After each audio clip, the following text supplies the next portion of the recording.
Hey guys, welcome back to my channel quick educational hacks. This is Sunita Pawar. Guys, आज हम बात करेंगे गुंडा एक्ट। आखिर गुंडा एक्ट है क्या, ये क्यों लगाया जाता है और इसे लगने के बाद में आरोपी को क्या दंड दिया जाता है। गाइस, गुंडा एक्ट नाम से ही जैसे कि आप समझ पा रहे हो कि यह एक्ट गुंडे पे लगता है।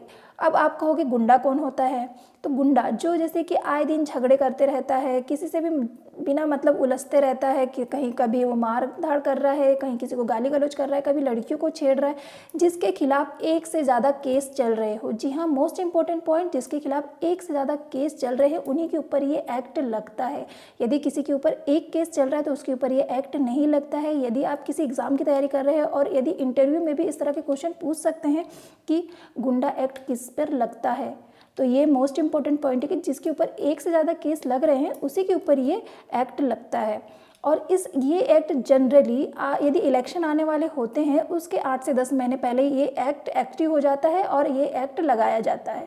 क्योंकि आप सभी जानते हैं कि जब भी इलेक्शन आने वाले होते हैं तो हमारे नेताएं इसका बड़ा ही मिसयूज़ करते हैं। गुंडों का यूज़ वो अपने वोटर को बढ़ाने के लिए करते हैं, पब्लिक पर दबाव बनाने के लिए करते हैं।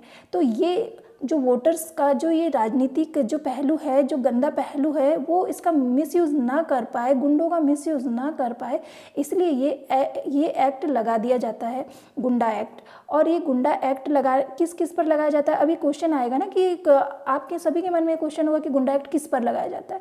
तो जैसा कि मैंने आप सभी को बता दिया है कि जिनके ऊपर एक से ज़्यादा केस चल रहे हैं उनके ऊपर ये गुंडा एक्ट लगाया जा सकता है।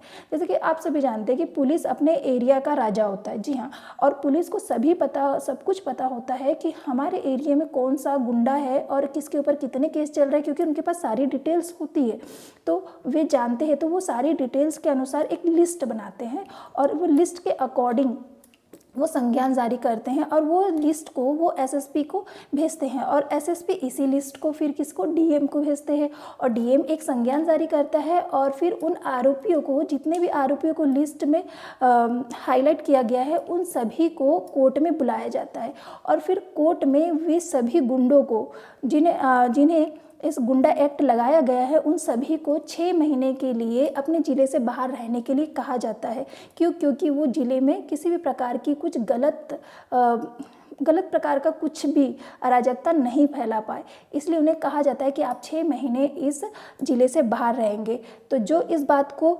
सहर्ष मान लेता है तो उसके 6 महीने बाद अपने आप ये गुंडा एक्ट ख़त्म हो जाता है। लेकिन जो इस को नहीं मानता है 6 महीने बाद और वो अपने ज़िले में दिख जाता है, देखा हुआ पाया जाता है, तो फिर पुलिस उन्हें गिरफ्तार करके जेल में रख सकती है।